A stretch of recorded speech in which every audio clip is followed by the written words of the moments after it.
চিকিৎসারত একজন ডাক্তারকে কেউ ২৭ বার কাঁচি দিয়ে আঘাত করতে পারে?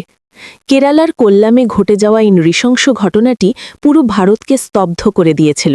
২০২৩ সালের ১০ই মে ভোর ৪:৩০ কোট্টারাক্করা তালুক হাসপাতালে সন্দীপ নামে এক স্কুল শিক্ষককে পুলিশ নিয়ে আসে চিকিৎসার জন্য। কিন্তু হঠাৎই সে উন্মত্ত হয়ে ড্রেসিং রুম থেকে একজোড়া সার্জিক্যাল কাঁচি ছিনিয়ে নেয়। উপস্থিত সবাই পালিয়ে বাঁচলেও ২৩ বছর বয়সী হাউস সার্জন ডাক্তার বন্দনা দাস পালানোর সুযোগ পাননি। সন্দীপ তাকে লক্ষ্য করে একের পর এক মোট ২৭ বার কাঁচি দিয়ে আঘাত করে। গুরুতর আহত অবস্থায় হাসপাতালে নিয়ে যাওয়া হলেও শেষ রক্ষা হয়নি। দীর্ঘ বিচারের পর আজ ২১শে মার্চ চূড়ান্ত রায় এলো।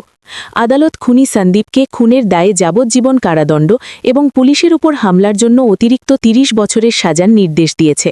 অর্থাৎ সন্দীপকে তার জীবনের শেষ দিন পর্যন্ত জেলেই থাকতে হবে। এই ঘটনার পরই কেরালা সরকার স্বাস্থ্যকর্মীদের নিরাপত্তায় কড়া নতুন আইন নিয়ে আসে। বন্দনার মৃত্যু ভারতে চিকিৎসকদের নিরাপত্তার লড়াইয়ে এক বড় মোড় ছিল।